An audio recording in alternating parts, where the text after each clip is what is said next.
From our 7 Tasmania studios, your nightly news with Peter Murphy begins now.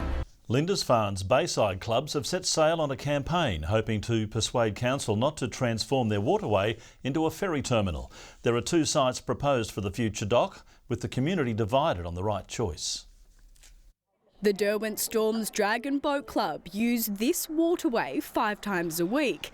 Members are worried about the impact that a fast ferry would have. Because of the issues with the wake and the instability, that could cause some members to be quite concerned for their safety. Clarence Council's earmarked 2 spots out of 6 for a future Derwent River ferry terminal near the Lindisfarne Sailing Club and the end of Natone Street. These groups, but not all, are pushing hard for the latter. It's got good access.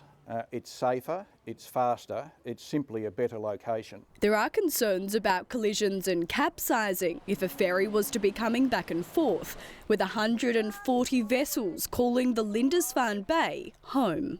And the problem we have is with the wake and the wash from the ferries that go up and down the river at the moment. You know, they do cause a lot of damage to the vessels. A lack of available parking also worrying users. We've seen the experience at Bellerive with the ferry there and the issues with parking around the streets of Bellerive. There are only 3 days left until the consultation phase ends. Clarence Council keen to see the project complete by 2026. We've had wide engagement right across the community. Personally, I've been able to engage with all those particular stakeholders. They've reached out to me. It's been important to me that I listen to their concerns. But whether the tides will turn in these clubs' favour is up in the air. Ruby Cairns, 7 Tasmania News. Crowds have rugged up and are descending on one of the state's best-loved winter events. But it's a bittersweet occasion, with festival organisers bidding farewell to the Huon Valley Midwinter Festival. For more, we're joined by our reporter Rebecca Gateneris on site. Now, Beck, revellers are making the most of the final event there. They are, Murph. It's a full house for the final big burning of Big Willie. The massive wooden sculpture is set to be torched in just over an hour's time. I'm joined now with Andrew Smith, the festival director. Now, Andrew, how does it feel to see the tradition, say goodbye to the tradition tonight? Well, as you can see, we're in full swing here now, and emotions are running high. There's plenty of people. There's artisan producers and local musicians and rusted-on fans of the festival that have been here for all 11 of the events, and emotions are certainly starting to run high. And what impact has the festival had on the region over the years? We'd really like to think that we've given more than we've taken. As I've said, there are a number of stalls, dozens and dozens, and artists. We've bussed 5,000 people on and off the site this weekend alone. Accommodation is full in the valley, and we'd like to think that we have done something positive. Thanks, Andrew. Around 5,000 people are expected over the weekend for the historic Winter Festival. Murph? Yes, thanks very much, Beck. Looks like Andrew there is looking to win the Best Dressed award too. Good luck to him.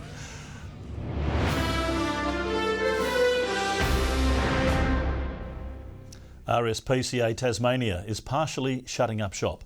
The organisation confirming it will close both its Launceston and Latrobe adoption and retail care centres in the coming months. The board making the decision following a staggering $100,000 operating loss over the past year. RSPCA says it's shifting its focus to an expanded animal care centre at Sprayton. Changes are on the way for on-street parking along Hobart's Campbell Street after emergency services raised concerns about the loss of a lane for parking spaces. The adjustments will include no stopping from 7 a.m. to 4 p.m. Monday to Friday, hoping to minimise the impact of incorrectly parked cars. The changes come into effect on Monday. The state government is hoping a massive $100,000 settlement allowance will help lure 10 more doctors to be deployed to regional parts of the state. The GP Now Rapid Response Team helping fill the staffing gaps in communities with limited medical services. With recruitment now open, the government is expecting the positions to be filled by September. It comes as the health industry waits to bear the brunt of potential job cuts through a vacancy control committee which plans to assess the importance of filling certain roles.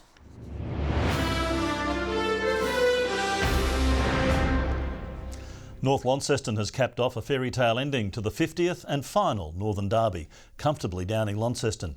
Elsewhere, Lauderdale has made a big statement, bouncing back with a convincing win, while North Hobart's run on the bottom stretches on.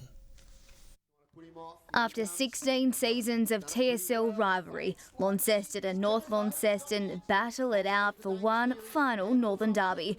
The Bombers dominating the final matchup early, Declan Chugg booting a first quarter hat-trick to cement a strong lead. Chugg, is it? Yes, it is Chugg for 3 goals in the first quarter. Declan Chugg.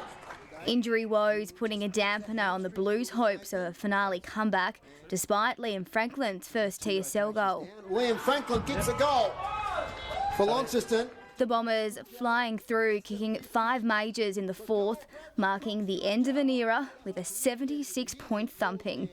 Around the grounds, Lauderdale sending a strong message in the Eastern Shore Derby, with Clarence struggling to find momentum without Josh Green and Ollie Preshaw.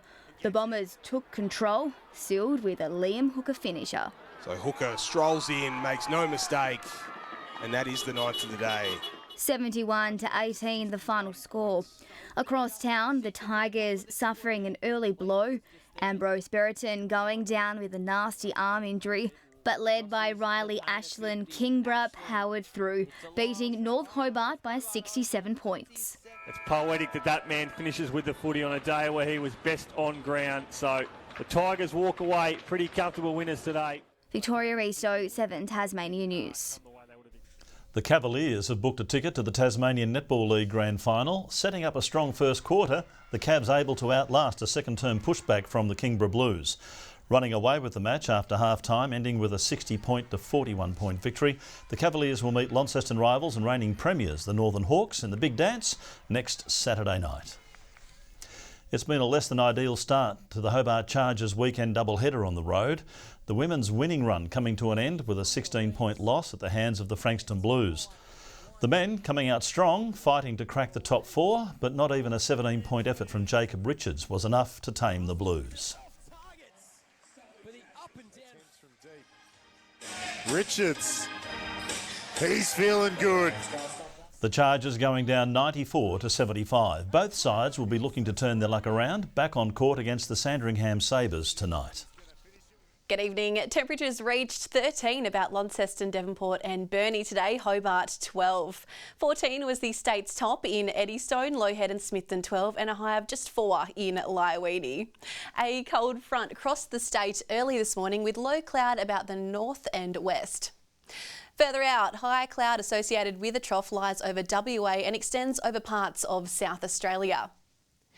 Tomorrow, a low centre approaches Tasmania from the northeast with showers about the east and southwest. South to southwesterly winds tomorrow 15 to 25 knots, reaching 30 knots in the east. Swells up to 4 metres in the west and south and up to 1 metre in the north. A severe weather warning is current from Flinders Island right around to Stanley. A gale warning for most of the east coast, Midlands and central north, with more information on the Bureau website, and a strong wind warning for Central Plateau, lakes and remaining waters. A flood watch warning is also current for the north and southeast catchments, and a warning to sheep graziers for the Midlands, east coast and southeast forecast districts. Tomorrow's forecast now, Hobart and Richmond, rain reaching 10 degrees, 9 in Ouse. In the north, a frosty start in Launceston with a possible shower, Devonport 12, 10 in Deloraine. Burnie tomorrow, partly cloudy, showers increasing in Strawn, Curry 12 degrees. A shower or 2 in St Helens, Swansea reaching 11 and a possible shower in Whitemark. Looking ahead to the 3-day forecast now, Monday rain about the south and east with showers elsewhere. Tuesday showers more frequent about the south and east. And Wednesday partly cloudy about the northwest with showers elsewhere. Capital cities 19 and a shower or 2 in Perth tomorrow. Adelaide showers easing and 17 in Sydney.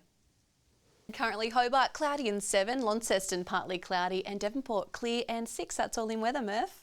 Well, thanks very much for that, Jackie. Considering your weather went very long tonight, we've run out of time. Thank you very much for joining us at home. Hope you'll see us tomorrow night. Good night.